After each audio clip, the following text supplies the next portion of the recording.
What is going on?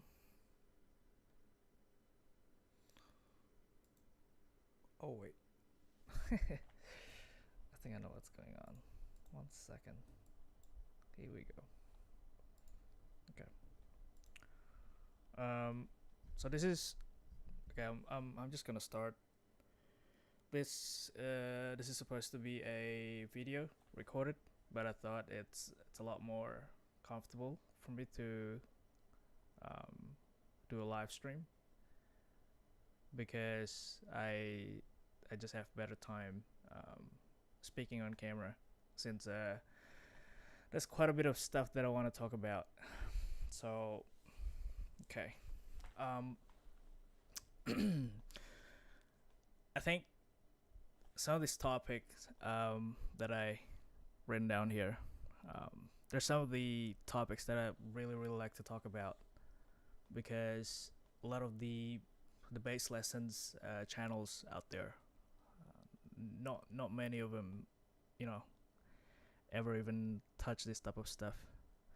I think everyone approach bass lessons from purely technical stuff, right? As to you know the exercises and drills, and then you have licks and songs and whatnot. But like this type of stuff, in my opinion, is the real deal because once you understand just the basic stuff, you'll probably like you'll understand how to improve. It's like one of those things that are really self sufficient, you know. So anyway, without further ado, I am going to start. So the first thing is how to improve, and improving is one of the, in my opinion, one of the hardest things to figure out as a beginner, or not even as a beginner in any level of bass playing, because you see everything from your own perspective, right? But often we see things in a really shallow manner, which means that often we think that we're not improving because we're not practicing the right stuff. But in my opinion, often we're not improving because we're not looking at the right things, right? And first thing that I put here is understanding weaknesses and strength. And what it means by that is to, I guess, knowing what you're capable of at the time. And what I mean by that is whether it's technically or musically. And the reason why I'm separating the two is because being technical, being physically able, has got nothing to do with your basically your musical vocab, right? Or like your musical knowledge. And what I mean by musical knowledge is obviously how much you understand something.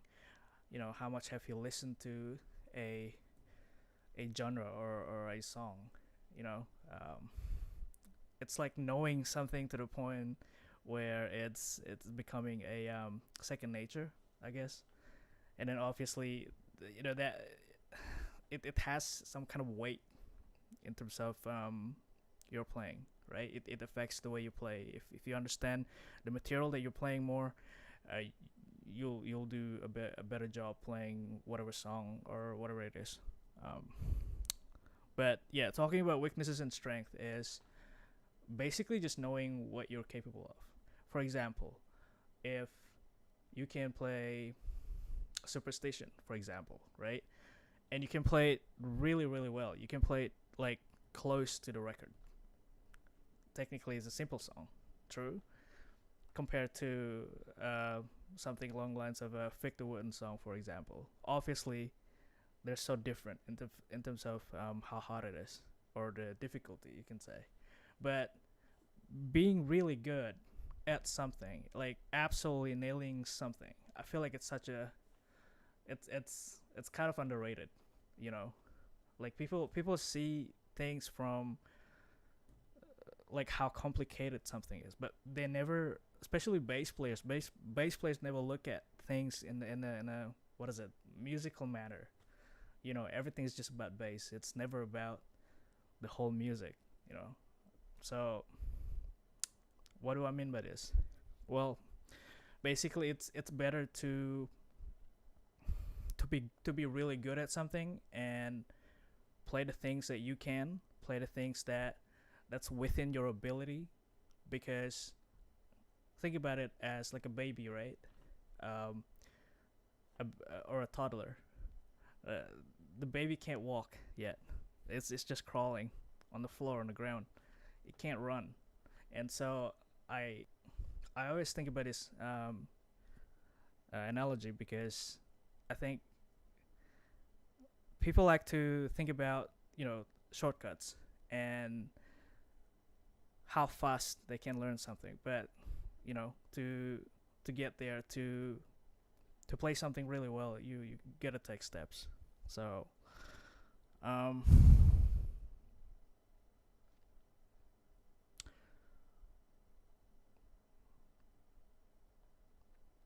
hmm, okay. I'm still trying to get my head around it. It's trial and error here, guys. So bear with me. But I hope that that makes sense in a way. I hope I get more comfortable, as this goes. So I think I'm okay to finish point number one. Um, Second one is difference between learning for fun or for improvement. Likely materials or stuff that are uncomfortable or not second nature, and what it means that often when I talk about practice, when I ask my students what they practice on bass, I see that people always play stuff that they like, and there's nothing wrong with that. But obviously, to I find it kind of weird because if if you're saying that you're practicing, right, but you're not, but you're just playing stuff that you're capable of or that you're good at, so that in a way you can say that you never put yourself in an uncomfortable position, or like you never try to grow out of that, out of comfort. And I think the true practice is when you put yourself in a position where it's not like second nature to you. You know, um, I'm primarily a, well, I wouldn't say I'm a funk or R&B player, but as a musician, that's what I was playing for the most part. And I think like throughout my early 20s, I had to learn other stuff. I had to learn jazz, had to learn theory and whatnot. And it really like I gotta say those things were rather probably the most um, influential times when it comes to my playing, because I got really good just from doing that. Because like I learned how to be more disciplined. I learned how to understand how things work, even though I hated it. Even though it wasn't necessarily fun. But then I realized like getting good, being better, it never includes fun for the most part. But if you want to play for fun, obviously like you're trying to satisfy your ego, or you're trying to satisfy yourself. You know what I mean? But if you want to improve, technically improving will be resulting in fun because you'll be better. So in a way it's kind of the same thing. Just the process is different, you know. Um, yeah. So that's about that. And third is willingness to do what it takes, enjoying the process. So what this means is okay. So people always ask, what should I practice? And I ask them, what are you trying to do? Or what is your goal? Because everything that you do, everything that you practice, what kind of technique, whether it's slapping or tapping, it could be literally anything, right? You gotta ask yourself, why are you even spending time practicing them? Because it makes no sense to me to practice slap bass or all that, what is it, super technical stuff, right? All the triplets, quintuplets, all that stuff. If you never understand how to use them, because the funniest question is when a student come up to me and say, "How do you use this? What do you put triplets? What do you put the double thumb?" And I'm like, "Well, if you can hear it, then how? Then I guess you shouldn't play it, because it's like saying that, like a word, you really like the word, but you don't understand how to use that word in a sentence, right? So if we're to think of music as conversation or language, then you know everything has to be intentional. So instead of thinking about learning a technique, think about um, the bigger picture. Think about what you're trying to do, and then everything that requires. Um, let me rephrase. If you want to play a song, and you need to play a certain technique, right? It could be slap bass or whatever it is, or even playing some kind of lick or whatever. Then obviously you would have to learn all that stuff to play the whole song, to execute everything perfectly, correctly. And so I feel like approaching things that way is better, because you understand how to um, like you'll see the technical stuff more practically instead of just like theoretically. Man, I can't speak to that. Theoretically, you know. So instead of seeing someone doing like a bass jam and playing all that triplet stuff, like you have to understand those things only apply to like particular scenarios, right? You can't just play triplets on a ballad or every single funk songs. Like it just doesn't fit. I would have to do a retake of this, but this is good practice for me. Okay, so enjoying the process. Enjoying the process means that understanding that you have to go through, many repetitions to get somewhere. Understanding that to excel in something, to reach excellence, to sound like the song that you hear, the great bass players that we know, to sound like them, it takes a lot of hard work.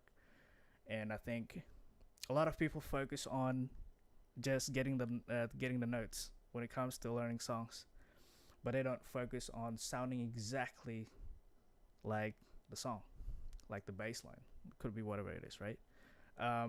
This is a problem because everything seems to be, just whatever quickest way to get something or to get somewhere. And we forget that music is not about that. Music is not about, just putting out content and content. Music is about understanding something.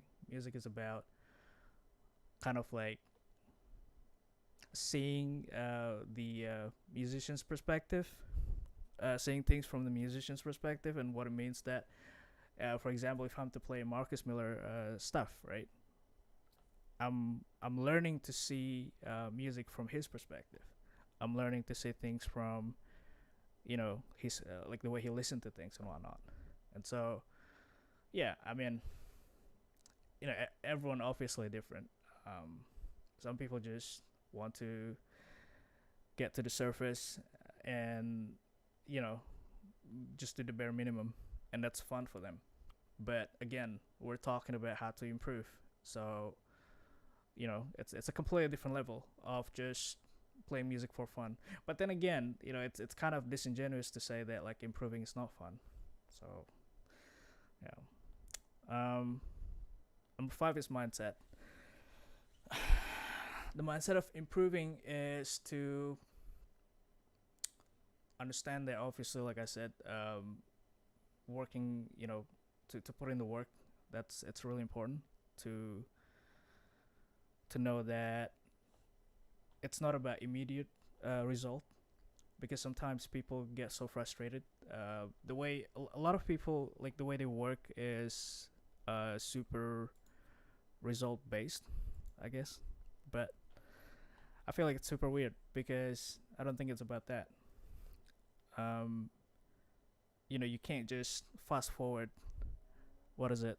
Um, 5 years of hard work, right? To just like one day. It's kind of impossible.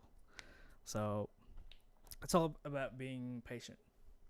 It's all about being really, really patient about your progress and everything. But it's there. A lot of times it's like stuff that you don't kind of expect. You put in the work, consistency every day, and next thing you know, you're just better. You hear things better, you know, and like you just react to certain things differently, and that's by putting in the work. So, all right, let me see. Okay, this is still going. That's good. um, all right, we're gonna move on to this, dealing with criticism. I am someone that's been dealing with a lot of criticism in the past. I'm someone that's not new to being told off that my playing is bad, or something that I do is wrong. I've been through all that stuff within 14 years of my bass playing, whether it's online stuff or whether someone come up to me and tell me off in person. So this is something that's coming off from my own experience. It's not just things that I meditated over time. So take it with a grain of salt, if you will, but but it's there. Okay, so first thing first is understanding the objective of criticism, right? And apologize if I word this poorly, but what I meant is pretty much the as to like why criticism important. I guess that's a better way of saying it. So criticism is important because as a musician, everything that you think as to how good you are, how good you think you are, it's just from purely your own perspective. Whether you think that you're not good or good, it doesn't matter. The point is that you can't really, you know, see everything, right? You need to let people judge you, not because not for anything, but for your own goodness, right? Because for me, for example, obviously, I'm someone that I know I'm good, but at the same time, it's not about the fact that I'm good. It's the fact that I'm imperfect. It's the fact that for me, in order for me to improve, to get to the next level, I need to grow. I need to change, right? There are things that are not consistent, and it's really disingenuous to say that I know what to improve, because if it's that easy, then obviously I'll be perfect by now. So technically, it's not correct. Um, I value a lot of people's criticism when it comes to my playing, and the way I think of it is this: I can't just rely on my own perspective because I think in a certain way. I think in a way that people don't often, which is fine. But I also miss a lot of things because I'm persistent, right? Everyone has their own thing. Everybody has their own ego, which is why criticism is important. And it's not to crush your ego. It has nothing to do with that. But it is to open your eyes to the things that you don't see. And ultimately, it is for your own good. It's to improve. It's to be better. So criticism is important. And By the way, I didn't put this in a document, but there's an argument for criticism to positive reinforcement. Positive reinforcement, in my opinion, is bullshit. It's bullshit because nobody needs to. You don't need to, decorate your sentences. In my opinion, you don't need to be positive because like criticism has got nothing to do with emotions, right? Criticism is about logic. Criticism is when you can say, well, you say that 1 plus 1 is 3. That's incorrect. That's criticism, and which is why we'll talk about, you know, the nature of criticism and all that stuff. Um, but yeah, criticism has got nothing to do um, with emotions, like I said. And there's this notion that criticism is negative, right? But that's wrong because to criticize someone is not to say to discredit that person, right? Because when you're criticizing someone, you're focusing on one thing. You're not saying that, whatever object or subject rather, like you're not to disregard the whole the musician. You know what I mean? You just to see like one particular thing and be like, okay, well, this needs to improve, or this is not good. You know what I mean? Like, yeah, I don't have to explain it better. But okay. Anyway, that's pretty. I feel like that's pretty clear as to what I was talking about. Okay, so moving on. Second is identifying the nature of criticism, and I feel like this is really important because people either take all criticisms or take none of all, none of it rather. Um, this is really important because you need to know which is criticism. People like to call it constructive criticism. I don't really care. I just criticism is criticism. Doesn't matter if it's constructive or not. But the nature of criticism is when so criticism can be good, but there's also bad criticisms. Bad criticism is when it comes from insecurity or hate, right? And what it means that it could just be someone commenting on your YouTube video, whatever it is, and just say, "Oh, it's shit," or "It's bad," without any solution, right? So like, it's crazy to just outline the problem, but never focus on the solution, right? If you want to criticize someone, this applies to everybody, including me. It is important to come up with a solution. You can't just say, well, this is bad because of whatever it is. You need to understand that, like, that's such a useless information, by the way. It's so useless to just say you're bad, or yeah, your time was really bad, or whatever it is. It's more important to focus on the solution while also being able to outline the problem.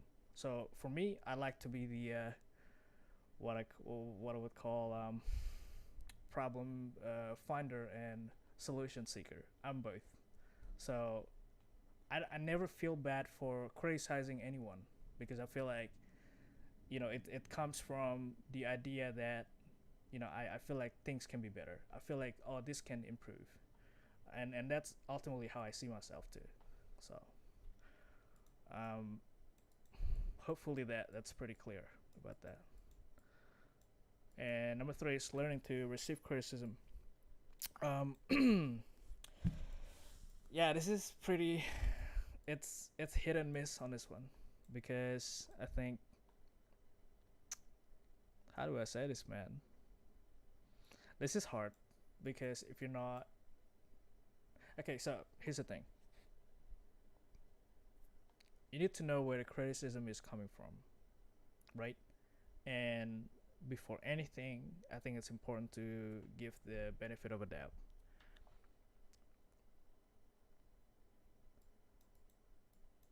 I feel like a lot of times when I'm being emotional to any type of criticism in the past, I used to act very quickly and dismiss it or act on it aggressively.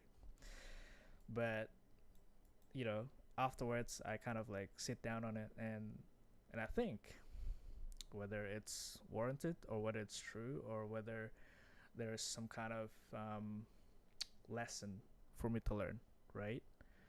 So, for example, if someone tell me like, "Yeah, you're playing the wrong way, or you should play it this way," like even if I disagree, like I would probably try it out. I would probably follow that person's criticism or a suggestion, whatever, even though it was done in the wrong way, right? Even though maybe he didn't try to give me like a solution or something, I would still try it. I would still. I would be just. I just want to prove him wrong. And ultimately say it for myself. And I think like this thing is important here because it doesn't matter if someone is right or wrong, right? Like what matters is whether it's useful for you or not. And I feel like you have to beat your ego to get to that point. You have to kind of like if you want to prioritize growth, if you want to prioritize improvement, then you have to forget about being hurt. You have to just like not focus on that part. And it matters more that like you're getting something out of it, whether it's right or not. um, so I hope that's clear. Which criticism to ignore? Well, this is pretty easy, obviously. um, Opinions, by the way, are important for everyone to have, especially you guys, my American friends. um, we need to let people have their own opinion about anything. And why I'm saying this, why I'm talking about this, is because people see things in their own ways, right? Everything's subjective. Opinion in itself is subjective. There's no wrong or right opinion because the nature of opinion is not related to logic. So when someone says something, apologize for that. When someone says something to you, when someone tell you what they think, it is not logic. Okay, it's not facts. They're not facts, and yeah, it's just opinion. It's just a piece of information that's based on a perspective, right? And it's important to understand that. It's important to understand also why they think in a certain way, although like you don't have to, obviously, but for me, like I'd like to. um and it just kind of makes it easier for me to dismiss it or to take it. And I think like, yeah, it's just one of those things. All right, let's see. All right, why competition is important. I love this part. Understanding the context of music, right? So first thing first, I I'm a I'm a really competitive person, and what it means is that I think of music as competition for the most part. When I look at other musicians or other bass player, I feel like I'm competing with them. People might think, well, music is not about competition. Well, I'm like, that's wrong. it's not. It's not quite. It's not quite true actually. Because if you think about the, you know, what like in 1960s, 70s, 50s, when with those jazz musicians, right? Jazz musicians were one of some of the most competitive people or human beings, and it's not like they don't see competition as in like how do I how do I answer this, like who's the best, but it's more like competition as to for them to be better. You know what I mean? Like you need to see competition as like Um, okay, so for example, let me just put this in an example, right, in context. If you have two bass players having to play the exact same thing, right, the exact same bass line, one of them will be preferred, or you will prefer one of them compared to the other in the slightest way possible, right? And it has something to do with either better execution, or it could be anything with tone, whatever. But you know, what I'm saying is that, like, there's a level of excellence, right? That's always apparent in music, and I think like people are naturally um, attracted to excellence, and this is the reason why you would probably prefer or like more of your favorite artists rather than your local bands. It's true. You can't just, I mean, yeah, pick some random bass player on YouTube right now, like not the great ones, and then tell me that you like them more than some of your bass heroes. It will be absolute lie. And the reason is because obviously, like I said, there's an attraction to excellence. There's an attraction to something that's done right. You know what I mean? And it's kind of disingenuous to say, like, yeah, if you come back to that point, of music is not a competition. It's a little bit bullshit. It's not a competition when you're writing original music, but when you're doing covers, right? It is a competition for sure. And it's not just covers, but like when you look at it from something that's well done and something that's not well done, something that's actually executed right, or something that's like fully intentional, you know, yeah, you can see it, from whatever aspect it is. It's really, yeah, it's apparent. Okay, so first thing first, understanding the context of music, and what I meant by this is actually one sec. Right. Okay. I think I'm meant to um type comparison, so we'll correct this. Comparing, understanding the context of music. So what this means, I think I covered this already, right? So I'm gonna remove this.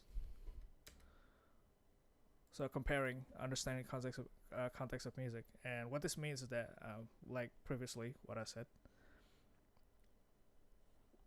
when you're comparing one bass player to another, what happens usually, right? In, for example, let's say local musicians, right?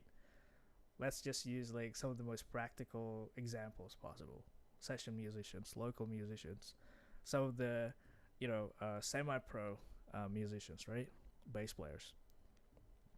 What often happens is, pick a song. What's Going On by Marvin Gaye, right? It's obviously Jamerson. It's obviously Motown. And what happens is one bass player will play that song correctly. And what I mean by correctly is they know the chords and they play the right notes. They play in time. But the other bass player would play correctly, as in stylistically.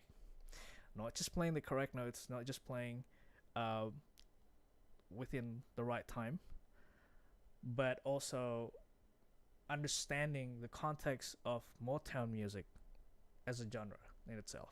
And this is what I meant by understanding the context of music, because this is where you go the extra yard. Is that right? Um, Basically, you just put more effort, and I feel like that is by far, right? Attention to detail is insane. It's so underrated, man. It takes effort. It takes effort, but attention to detail is literally what you're listening to when you listen to your favorite artist. Some of the great musicians are all about attention to detail. Think about Jacob Collier. Think about, I don't know, whatever it is that you like. It'll be a lie to say that like they don't have attention to detail. Some of the better bass players have attention to detail. So this is like insane when it comes to difference. When it comes to comparison, right? So you can't just say, yeah, they just play it differently. It's not about differently. Like what is good about playing different? This whole notion or this whole idea that like being different is good. It's like it's wrong, man. Just because you're different doesn't mean it's good. Like what matters is whether what you intend to play is there. What you is whether the execution is perfect, right? And I don't mean imperfect as in like as a perfectionist, but like the whole thing. Whether the how do I I'm, I'm trying to go out of my way to explain this, but I hope you guys understand what I mean. That's all I would say. Um, Maybe some thinking required to explain this further. Anyway, okay. Using absolutes. Absolutes in this case, as in like what I meant or what I'm referring to, is a value or principle which is regarded as universally valid or which may be viewed without relation to other things. And what it means is like looking at things basically like logic with logic instead of like bias. And I just explained this, I think. So we'll go next one. Looking at the bigger picture, right? Best execution, etc. Why talent show exists, and yeah, I mean, I was also on the same boat. I was like, well, why do talent show exist? I mean, from the business perspective, it is to make money, obviously, but from I'm from Indonesia, right? So we used to have talent show, battle of the bands, basically. And when you think about it, they never made money out of that stuff, but they always have talent shows or battle of the bands, and that's to inspire musicians to be better. It's competition doesn't it doesn't make music more complicated. It doesn't make people think like in a bad way. Competition is to create some kind of motivation or drive. Like think about this, right? If you go on YouTube and every single musician on YouTube is worse than you, how can you be motivated? If I go on YouTube right now and everyone is like worse than me, like how can I kind of like challenge myself? And I don't like this. It's kind of disingenuous or vague to say that, but like it's important to feel like you're getting shit on. Sorry, but it's important to feel like you're just being absolutely floored by someone's talent or someone's hard work. I love feeling that way when I watch someone like Jacob Collier or Mono Neon, right? Because there's nothing else that would make you feel like what you want to practice at like 3 a.m. 3 in the morning, just after just watching someone like Hadrian Froud, or Mono Neon. So yeah, it's competitiveness is healthy in music even, especially when you're in a session musician kind of environment, because you are technically you are your own product, right? When we think about being musician, you're a business. and your product, what you're selling, is your talent.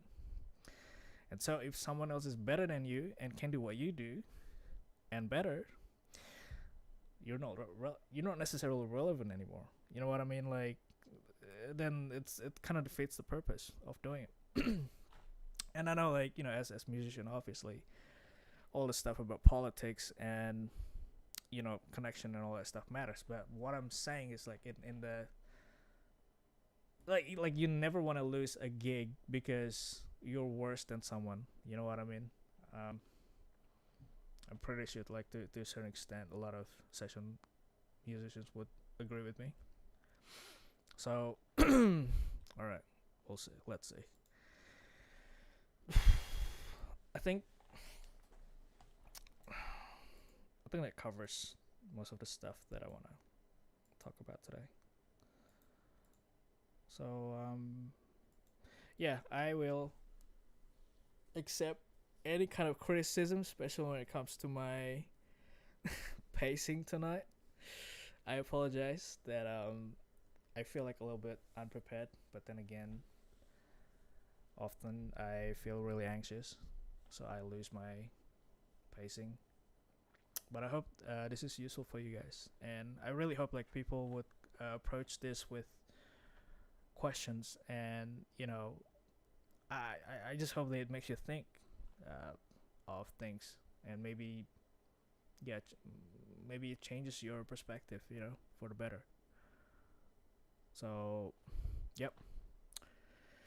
Anyway, um, hopefully this is useful, and I'll see you guys soon.